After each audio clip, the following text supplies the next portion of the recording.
नमस्कार विद्यार्थी मित्रांनो आपलं सर्वांचं या ठिकाणी स्वागत आहे। आपण बघतोय इंग्रजी व्याकरण आणि शब्दसंग्रह हे जे पुस्तक आहे सचिन जाधवर सरांचं, यामधून आपण इंग्रजी व्याकरण बघतोय। STI आहेत सर, हा नंबर आहे, तुम्ही या पुस्तकाची मागणी करू शकतात। बघा, आपण पार्ट 1 बघितला होता प्रीपोजिशन। तुम्हाला मी सांगितलंय की प्रीपोजिशनवर सर्वात जास्त प्रश्न शब्दांच्या जातीमधले येतात आणि सगळ्यात जास्त चुका इथे होतात। कारण इथे ना, इथे फक्त प्रॅक्टिस लागते, प्रॅक्टिस आहे की प्रॅक्टिस, इथे दुसरं जास्त तज्ञगिरी नकोय, प्रॅक्टिस। आम्ही इथे पार्ट 1 बघितलेला आहे। पार्ट 1 मध्ये आम्ही सगळ्या बाबी बघितल्या होत्या की नेमकं कोणकोणते प्रीपोजिशन आहे, यूज कसा करायचा, 15 ते 16 प्रीपोजिशन बघितले होते। आपल्याला आता पुढचे प्रीपोजिशन्स या ठिकाणी बघायचे आहेत। बघा, पार्ट 1 तुम्हाला आपल्या STI RCP या ऍप्लिकेशनला भेटेल। हे सगळे आपण ऑफ असेल, बिफोर, फ्रॉम, सिन्स, विदिन पर्यंत आपण बघितलेलं होतं। आता आपल्याला आज बघायचं या ठिकाणी आफ्टर हे प्रीपोजिशन आपल्याला बघायचे। पुढचे जवळपास 15 प्रीपोजिशन आज बघायचे आहे, म्हणजे पार्ट 1 आणि पार्ट बी सगळे प्रीपोजिशन आपण या ठिकाणी कव्हर करतो आहोत। आफ्टरचा साधा अर्थ काय माहिती का? नंतर म्हणतो आम्ही, च्या नंतर। मुद्दे नोट डाऊन करून घ्या, मुद्दे लिहून घ्या। आपण तुम्हाला STI RCP ऍप्लिकेशनला या ठिकाणी कोर्स डेव्हलप केलेला आहे इंग्रजी व्याकरण आणि शब्दसंग्रहाचा। तुम्ही हे सचिन जाधवर सरांचं पुस्तक घेतलं आणि आपला कोर्स जर त्या ठिकाणी केला तर इंग्रजी व्याकरणात आउट ऑफ मार्क्स तुम्हाला भेटणार आहेत। खूप सारे मित्र जॉईन होत आहेत, नवीन मित्र। तुम्ही डेमो लेक्चर्स खाली जाऊन बघू शकतात। ॲप डाउनलोड करा, स्टोअर सेक्शनला जा, इंग्लिश ग्रामर अँड व्होकॅब्युलरी म्हणून सर्च करा, त्या ठिकाणी तुम्हाला कोर्स दिसेल, demo lectures, demo PDF, test, त्या ठिकाणी सगळं काही आहे। बघा एकदा, कारण की इंग्रजी हा महत्वाचा विषय आहे। बघा, the cat is running after the Mouse. बघा, ही माऊस आहे, त्याच्या नंतर मांजर पळते आहे, त्याच्या मागे पळते, मागे किंवा नंतरसाठी आम्ही आफ्टर वापरतो आहोत। ही केम आफ्टर अ वीक, तो एक आठवड्यानंतर आला, नंतर, after a week. He came here after lunch, तो दुपारच्या जेवणानंतर इथे आला। ओके, त्याच्यानंतर च्या पाठीमागे असं इथे म्हटलेलं आहे, after. The cat ran after the mouse, the cat is running after the mouse, किंवा the cat ran after the mouse, ती उंदराच्या मागे धावली, इथे धावत आहे असं आपण म्हणूया, पण आफ्टर। त्याच्यानंतर the police ran after the thief, police चोराच्या मागे धावले, रॅन आफ्टर असं म्हटलेलं आहे। त्याच्यानंतर आपण पुढे जातोय, पुढचा प्रीपोजिशन या ठिकाणी आहे बिहाइंड। बिहाइंड कशाला म्हणायचं? एक सोपा सरळ अर्थ पहिला लक्षात घ्यायचा। तिथे आपण जसं आफ्टरचं नंतर घेतला तसं बिहाइंडचा आहे ना, च्या मागे। काय? च्या मागे। म्हणजे बघा, she hide herself behind the curtain, च्या मागे तिने स्वतःला लपवून ठेवली। बघा, याच्या मागे, पडद्याच्या मागे लपलेली आहे। बिहाइंड, पाठीमागे, पेट्रोल पंपामागे आमचं घर आहे, petrol Pampa, behind the petrol pump. त्याच्यानंतर हु इज स्टँडिंग बिहाइंड यू, तुमच्या मागे कोण उभा आहे, बिहाइंड यू। ओके, त्याच्यानंतर च्या मागे अशी तुलना करताना सुद्धा बिहाइंड, म्हणजे वर्गात तो इतरांच्या मागे, समजा he is behind others in his class, behind others म्हणजे त्याची जी गुणवत्ता आहे, रँकिंग, यांच्या मागे। ओके, पुढे हिडन आणि कॉन्सिल्ड या अर्थाने सुद्धा बिहाइंड वापरतात। म्हणजे बघा, who is behind the murder of this boy, या मुलाच्या खुनामागे कोण आहे, त्याचा सूत्रधार कोण आहे। ओके, हे लक्षात घ्या। म्हणजे 3 अर्थाने बिहाइंड वापरले जातो। एक म्हणजे पडद्याच्या पाठीमागे या अर्थाने किंवा कशाच्या तरी पाठीमागे, दुसरं म्हणजे तुलनात्मक अर्थाने, हा याच्या पुढे बाबा, याची प्रगती जास्त आहे, आणि तिसरं म्हणजे याच्या पाठीमागं कोण आहे, गुप्त स्वरूपात कोण कार्य करतं, इथे कोण आहे याचा सूत्रधार, ते या ठिकाणी बघितले जाते। 3 बाबी इथे लक्षात ठेवा। पुढे अबोव, बघा, अबोव वर प्रश्न आलेले, apple is above the box. बघा, हे बॉक्स कुठे आणि ऍपल कुठे, दोघांमधलं ते डिस्टन्स तुम्हाला लक्षात घ्यायचं आहे, दोघांमधलं डिस्टन्स लक्षात घ्यायचं आहे। बघा, अबोवचा अर्थ आहे च्यावर, मात्र च्यावर मग इथे तुम्ही ऑन सुद्धा बघितलेला आहे, ऑन सुद्धा बघतात, ओव्हर सुद्धा बघतात, म्हणजे याच्यातले फरक तुम्हाला लक्षात घेणं आधी गरजेचे। जर तुम्ही व्यवस्थित नोट्स काढल्या, नंतर जर थोडंसं आणखी वाचलं तर तुमच्या लक्षात येईल, एकमेकांना चिकटून नसल्या तरी एकमेकांच्या वर असल्या पाहिजे, त्याला आम्ही अबोव म्हणतोय। म्हणजे च्यापेक्षा जास्त वर अशा अर्थाने वापरले जातं। म्हणजे वेट, वजनाच्या बाबतीत असेल, प्राइसच्या बाबतीत, किमतीच्या बाबतीत, वयाच्या बाबतीत, टेम्परेचरच्या बाबतीत बघा तुलनात्मक हे कम्पॅरेटिव्हली त्या ठिकाणी आपल्याला बघायचं आहे. The aeroplane is flying above the cloud. बघा एरोप्लेनचं उदाहरण लक्षात ठेवा, कारण ते वरती ढगाच्या वरून उडतंय, म्हणजे ढगाला काही असं टच करून नाही जाते ते. त्याच्यानंतर his expenditure is above his income. त्याचा खर्च त्याच्या उत्पन्नापेक्षा अधिक आहे. इथे लक्षात घ्या वेगळ्या अर्थाने तुलनात्मक वापरला आहे. पुढे ही इज अबोव 30. वयाच्या बाबतीत आहे तो 30 पेक्षा जास्त आहे. The water is flowing above the danger level. बघा फ्लोईंग अबोव, पाणी धोक्याच्या पातळीपेक्षा जास्त वाहत आहे. त्याच्यानंतर today's temperature seems to be above normal. आजचं तापमान हे सामान्यपेक्षा जास्त आहे, हे इथे लक्षात घ्या. पूर्वी उल्लेख केलेल्या वरील उपरोक्त देखील, म्हणजे बघा I live at the above address. मी वरील पत्त्यावर राहतो, मी पत्त्यावर राहतो, मी त्या जागेवर राहतो, अशा अर्थाने सुद्धा अबोव वापरला. तर वेगवेगळे वापर आहे, प्रत्येक वाक्यामध्ये वेगळे वापर आहे. आणि हे काही पाठ करायचं नसतं. पुन्हा एकदा सांगतोय मी तुम्हाला, याच्यामध्ये मग तुम्ही म्हणाला आम्हाला एक असं सर लक्षात राहत नाही, डोक्याच्या वरून जातं. याच्यात एकच, याचं उत्तर एकच आहे. मंत्र आहे तो रिव्हिजन. उजळणी कॉन्सन्ट्रेशनने वाचन करणे, पुन्हा पुन्हा वाचणे, लिहिणे, नोट्स काढणे, आणखी इतर वाक्य त्याचे शोधणे, थोडेसे पॅसेज वाचणे, त्याच्यानंतर न्यूजपेपर वाचणे. त्याच्यामध्ये काय होतं माहिती आहे का, आम्हाला कळतं अरे ओहोर इथे वापरलं गेलं, अबोव इथे वापरलं गेलं, मग तिथलचा अर्थ काय. तुम्हाला अनुभव वाढवावे लागतील, मग बघा तुमचं या ठिकाणी सगळं बरोबर आहे. पुढे आणि काही जण काय करतात, घोकंपट्टी करायची, पाठ करायचं. पाठ काय करणार पाठ तुम्ही, तुम्हाला एक विषय आहे का, तुम्हाला एकच टॉपिक आहे का, नाही आहे, तुम्हाला खूप सारं करायचं आहे. ते समजून घ्या, उमजून घ्या. रिव्हिजन कसे जास्त होतील, वेळ जास्त द्या, तो खरा मार्ग आहे. शॉर्टकट मार्ग जास्त दिवस टिकत नसतात. पुढे ओहर. बघा काही ठिकाणी च्या वर आहे असे दर्शवण्यासाठी ओहोर किंवा अबोव दोन्हीपैकी कोणी वापरलं जातं. म्हणजे बघा इथे बघितलं तुम्ही the helicopter is hovering above us, हेलिकॉप्टरच्या संदर्भात वापरलं, किंवा the flags above where above over head. म्हणजे अबोव आणि ओव्हर जवळपास सारख्या अर्थाने. The sky is over our head. Okay, म्हणजे या ठिकाणी बघा आमच्या वरती आकाश आहे, ओव्हर किंवा अबोव जवळपास सेम अर्थाने. पुढे झाकून टाकणे, च्यावर, एका टोकापासून दुसऱ्या टोकापर्यंत, आरपार, याच्यासाठी ओव्हर वापरले जाते, अबोव वापरत नाही. आता इथे लक्षात घ्या, इथे ओव्हरच वापरावं लागेल. म्हणजे ब्रिज ओव्हर द रिव्हर, त्या नदीच्या वरून ब्रिज आहे तिथे तुम्ही ओव्हरच वापरणार, हे वाक्य आलेलं आहे. इथे ही नदी वाहते खालून, इथे वरून ब्रिज आहे, वरून पूल आहे, हे वाक्य विचारलं गेलंय. बघा I put a cloth over her. मी तिच्यावर एक कापड टाकले. ओव्हर म्हणजे एखाद्याला झाकणे, त्याच्यासाठी. They live over this mountain. ते या डोंगरावर राहतात, च्यावर, डोंगराच्या वर राहतात, over. There is a bridge over the river. Bridge over the river, नदीवर एक पूल आहे. आणि संपणे या अर्थाने सुद्धा ओव्हर वापरतात. My school get over at 5:30 PM. माझी शाळा 5:30 वाजता संपली. गेट ओव्हर, ओव्हर म्हणजे संपलेली आहे त्या ठिकाणी, ते लक्षात ठेवायचं आहे.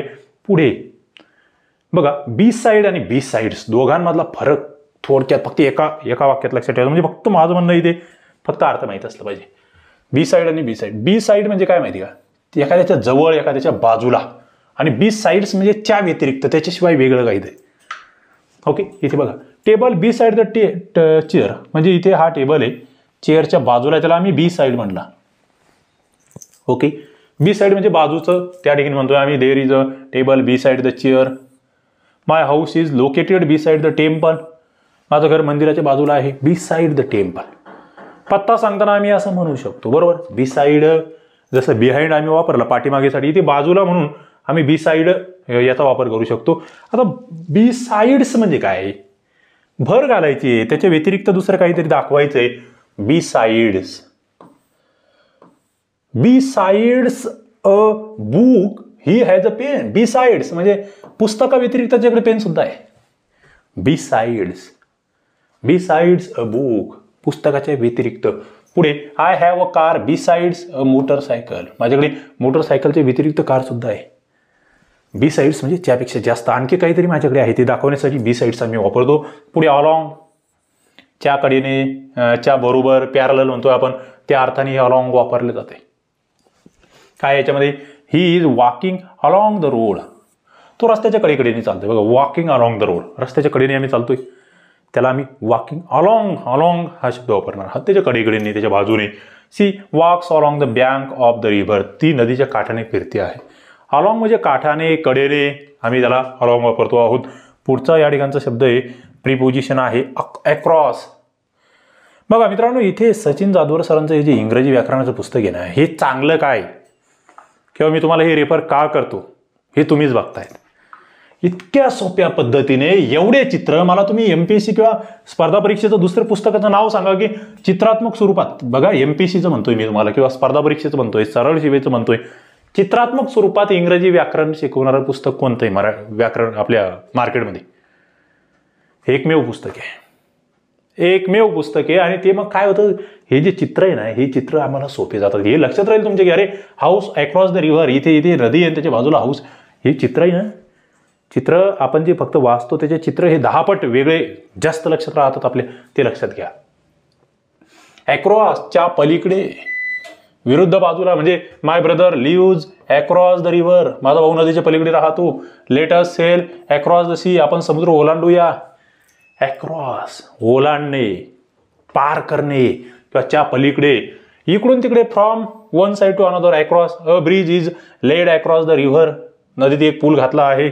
The dog swam across the canal, म्हणजे त्या ओलांडण्यासाठी अक्रॉस वापरतोय किंवा पलीकडच्या बाजूला म्हणून अक्रॉस आम्ही वापरतोय.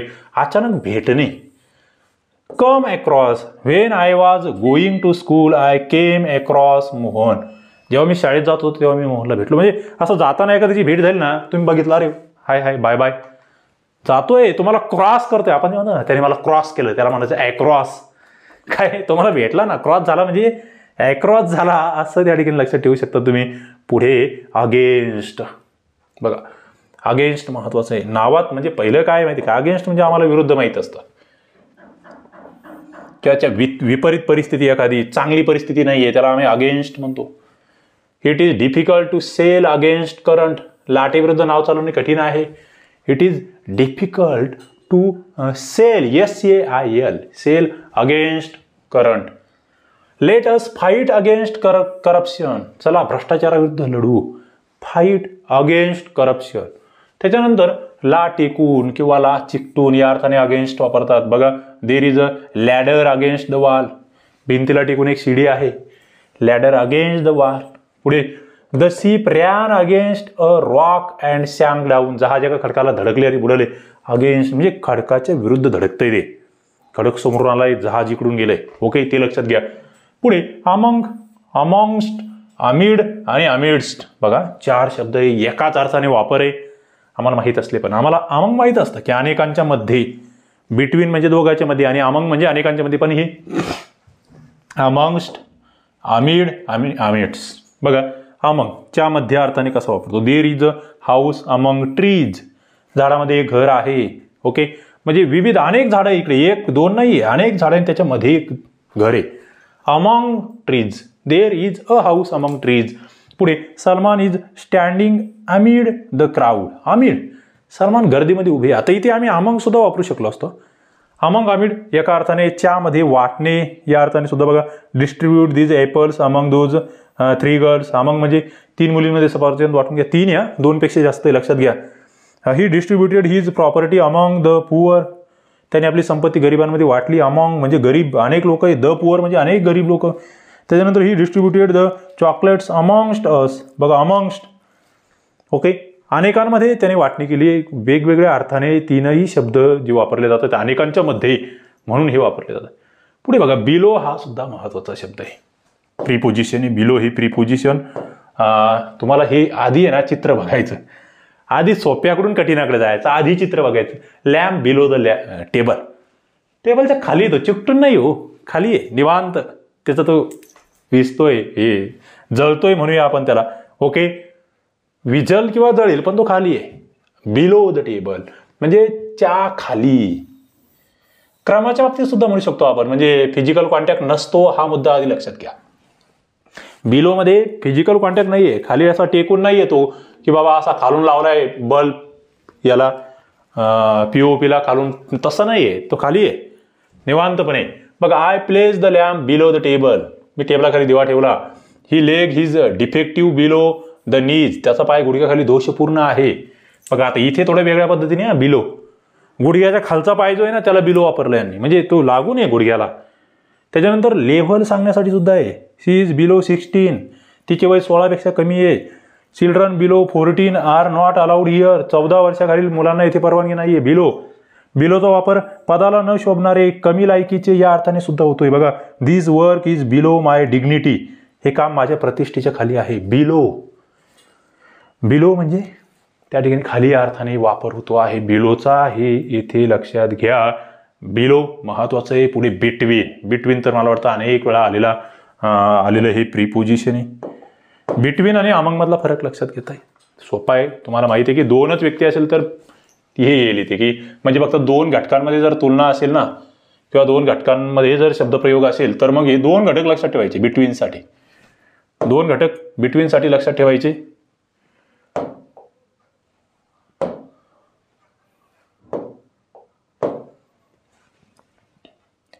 दोन घटक असेल between. The house is between 2 trees, बघा इथे 2 ट्रीज आहे म्हणून बिटवीन आलं. मग आधी काय झालं होतं, अमंगच्या वेळेस इथे अनेक ट्री होत्या, तिसरा जर इथे झाड आलं तर इथे अमंग येणार. हाऊस अमंग ट्रीज, 3 झाडं आली तर 4 आले, पण फक्त 2च जर असेल मग बिटवीन आहे. Distribute this apples between 2 boys, बघा इथे 2 बॉईज आहे. My house is located between the hospital and the school, hospital and school 2च गोष्टी आहे. 2पेक्षा अधिक असेल परंतु त्यांचा एकमेकाशी परस्पर संबंध असेल तर मात्र बिटवीन वापरावा, हा तर अपवाद आहे. मग अपवादावर प्रश्न आहे बघा. There is a treaty between this 5 countries, बघा आता इथे काय म्हटलंय, इथे 5 आहे तरी तुम्ही बिटवीन का घेतायत, कारण की ट्रिटी जी आहे ना त्यांचा एकमेकांशी परस्पर संबंध, एखादा करार असतो ना ते 5 जण संबंधित आहे एकमेकाशी. ओके.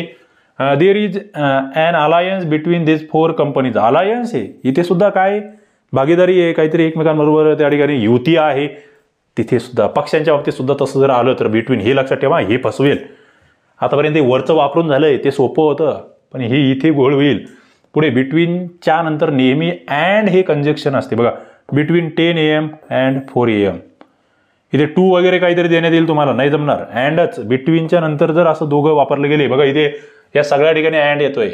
टोटल जिथे जिथे 2 म्हटलंय किंवा अँड जिथे वापरायचं आहे का कंजंक्शन तिथे ते अँडच वापरलं जाईल, हे लक्षात घ्या. ओके, एवढं लक्षात ठेवा. पुढे अपोजिट. अपोजिट म्हणजे काय, समोर, एखाद्याच्या समोर, अपोजिट विरुद्ध दिशेला.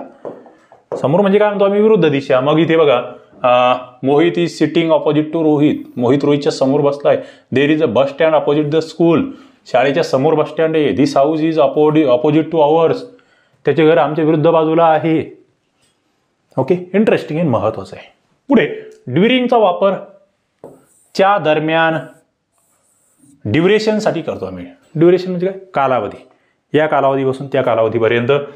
During the war many people suffered hardships, बघा ड्युरिंग द वार म्हणजे ते युद्धाच्या दरम्यान. ड्युरिंग युद्धादरम्यान, दरम्यानसाठी वापरलाय. पुढे what will you do during the summer, बघा उन्हाळ्याच्या सुट्टी दरम्यान. ड्युरिंग द समर वॅकेशन म्हणजे ड्युरिंग म्हणजे च्या दरम्यान तू काय करतो, ती एक वेळ आहे, कालावधी आहे, त्या कालावधीत काय करतोय. पुढे राऊंड, बघा इथे चित्र दिलंय राऊंड. भोवताली, चारही बाजूने. The earth revolve round the सन, तुम्हाला हा प्रश्न आलाही सुद्धा आहे. हे रिव्हॉल्व म्हणजे ते सिंपल प्रेझेंट टेन्सचा वापर होतो बाबा, एखादी त्रिकालबाधित घटना आहे त्या बाबतीत, तेही लक्षात ठेवा या ठिकाणी. आणि पुढे आउट ऑफ तुम्हाला या ठिकाणी बघायचं आहे आणि फ्रंट ऑफ बघायचं आहे. बघा आउट ऑफ मध्ये काय म्हटलं, इनटूच्या विरुद्ध आउट टू असते. आउट आणि आतून बाहेरच्या दिशेने जाणे अर्थाने आउट ऑफ असते. बघा इनटू आणि आउट ऑफ हे लक्षात ठेवा. म्हणजे आतून बाहेर जाणे, आम्ही जे म्हणतो ना एखाद्या मांजराने मध्ये उडी मारली, इनटू म्हणतो आम्ही हालचालीसाठी. इथे आउट टू बाहेर उडी मारली, समजा a frog jump out of the pond, बेडकाने डबक्यातून बाहेर उडी मारली, आउट ऑफ म्हणतो आम्ही त्याला. He took her out of from the well, त्या विहिरीतून बाहेर काढले, आउट ऑफ बाहेर काढणे, इनटूच्या विरुद्धार्थी. ओके, सरळ सरळ तुम्ही हे लक्षात ठेवा, इनटू विरुद्धार्थी आउट ऑफ. आउट टू नव्या, आउट ऑफ लक्षात घ्या. पुढे जातोय मी, इन फ्रंट ऑफ. फ्रंट म्हणजे आमच्या लक्षात येतं लगेच, बघा इथे हे तुम्हाला चित्र दाखवलंय. चित्र tree in front of house, घराच्या समोर झाडे, एखादी निशाणी तुम्ही सांगतात बरोबर. आता इथे जर बघितलं इन फ्रंट ऑफ म्हणजे च्या समोर. She put the plates on the table in front of us, तिने आमच्या समोर टेबलवर प्लेट ठेवल्या. Plates on the table in front of us. त्याच्यानंतर there is a tree in front of our house, आपल्या घरासमोर एक झाड आहे. ओके, झाड समोरसाठी वापरतोय आम्ही. वेळेपर्यंत या अर्थाने टील किंवा अंटील वापरतात, याचाही वापर महत्वाचा आहे. She will wait for us until till next Sunday, पुढच्या रविवारपर्यंत ती आपली वाट पाहिल. ही वर्क टील 6 PM, 6 वाजेपर्यंत त्याने काम केलं. टील म्हणजे तोपर्यंत, वेळेच्या संदर्भात आम्ही वापरतोय. पुढे थ्रू, बघा थ्रू हे च्या आतून किंवा च्या मधून या अर्थाने वापरतात. We walk through a garden of roses, आम्ही गुलाबांच्या बागेतून फिरलो. वॉक थ्रू, बघा थ्रू मधून. We were passing through the tunnel, आम्ही बोगद्यामधून जात होतो. त्याच्यानंतर Reena knew it through a newspaper, रीनाला हे एका वृत्तपत्राद्वारे माहीत झाले. थ्रू अ न्यूजपेपर, च्याद्वारे या अर्थाने थ्रू वापरतोय आम्ही. च्यामधून, च्याद्वारे म्हणजे वृत्तपत्रामधून माहीत झालं, वृत्तपत्राद्वारे माहीत झालं. त्याच्यानंतर टुवार्ड्स, बघा टुवार्ड्सचा अर्थ काय माहिती आहे का, त्या दिशेने जाणे, डायरेक्शन दाखवण्यासाठी. म्हणजे तुम्हाला उद्या असंही विचारलं जाईल की टुवार्ड्स हे काय दाखवते, डायरेक्शन. टुवार्ड्स हे प्रीपोजिशन नेमकं काय, कशाचा बोध करतो, डायरेक्शन, असा प्रश्न आलेला आहे. He went towards the school, तो शाळेकडे गेला. He went towards the post office, तो पोस्ट ऑफिसकडे गेला. म्हणजे दिशा दाखवतोय. पुढे अंडर, च्या खाली चिकटूनसाठी आम्ही बिलो एक वापरला होता. बघा याचा विरुद्धार्थी बिलो लक्षात ठेवा. बिलो म्हणजे काय, ज्याला वरच्या त्या सरफेसची काही घेणं देणं नाही, तेच ते खाली पेटेल विझेल काय होईल ते होईल. पण हे ना चिकटून आहे खालून अंडर. म्हणजे बघा the book is under the pillow, म्हणजे त्या उशीच्या खाली बुक आहे म्हणजे चिकटून आहे ते, उशी खाली पुस्तक आहे. याच्यापेक्षा कमी अर्थाने सुद्धा अंडर वापरतो आम्ही. He works under my father as a peon. Okay, म्हणजे एखादी जो आपण क्रम म्हणतो किंवा पोझिशन म्हणतो. Now she is under police custody, तो पोलिसांच्या ताब्यात आहे. शी इज अंडर 15, ती 15 वर्षाहून लहान आहे. म्हणजे ही तुलना करण्यासाठी सुद्धा तुम्हाला अंडर वापरायचं आहे, लक्षात ठेवा. आपण पुढे जातोय अप. आणि फॉर कसं वापरणार आहात तुम्ही, बघा क्लाइम अप ट्री, हे या ठिकाणी चित्र लक्षात ठेवा. च्यावर या अर्थाने अप वापरतात. च्यावर up. I climb up the tree, मी झाडावर चढलो. We walk up the hill to the house, आम्ही डोंगर चढून घराकडे गेलो. त्याच्यानंतर प्लीज पिकअप द कीज, कृपया किल्ली उचला. Let us go up stairs, आपण सीड्यांवरून जाऊया. गो अप स्टेअर्स म्हणजे अपचा अर्थ काय काय, च्यावर, एखाद्या ठिकाणी वरच्या बाजूला जाणे, त्यासाठी आणि मी अप वापरतोय. फॉर कशासाठी वापरतोय, च्यासाठी. I bought sweets for her, तिच्यासाठी आम्ही मिठाई विकत घेतली. She had kept fish for you, for म्हणजे च्यासाठी, एखाद्यासाठी आम्ही जे म्हणतोय ते इथे लक्षात घ्या. मित्रांनो या ठिकाणी आपण प्रीपोजिशन सगळे किती 37 प्रीपोजिशन बघितले. पार्ट 1 तुम्हाला कुठे भेटणार आहे, याचा पार्ट 1 मी तुम्हाला आपल्या कोर्समध्ये टाकलेला आहे. जे इंग्लिश ग्रामरचा कोर्स आहे आपला, पार्ट 1 मध्ये प्रीपोजिशन पार्ट 1 आणि पार्ट 2 दोन्ही सुद्धा त्या ठिकाणी व्यवस्थित बघा. याच्यावरचं तुम्हाला प्रश्न उत्तर जे आहेत ना, जे क्वेश्चन्स आहेत, क्वेश्चन अँड आन्सर सेशन, ते सुद्धा आपल्या कोर्समध्ये आहे. म्हणजे MPSCने कसे प्रश्न विचारले, तलाठी भरतीला कसे विचारले, एकदम पायाभूत. कुठे, STI RCP ॲप्लिकेशनवर. इंग्रजी व्याकरण आणि शब्दसंग्रहाचा कोर्स, तिथे तुम्हाला शब्दसंग्रहाची PDF सुद्धा दिली आपण. 2011 ते 2020 पर्यंत जे काही सगळी होक्याब विचारली त्याचे PDF सुद्धा आहे. या कोर्समध्ये जा, तिथे बघा, ते डेमो सेशन्स बघा. आवडलं तर नक्की त्यामध्ये सहभागी व्हा. खाली डिस्क्रिप्शन बॉक्समध्ये लिंक आहे. चला, आजचं सेशन आवडलं असेल ना, 2दा बघ. एकदा बघितलं, चांगलं बघितलं, नोट्स काढल्या तरी तुमचे इथलचे मार्क्स पक्के. आणि 2दा बघितलं, विषय खरला असेल. ओके, चला सगळ्यांनी एकदा लाईक करा, शेअर करा, चॅनलला सबस्क्राईब करा. थांबूया, धन्यवाद.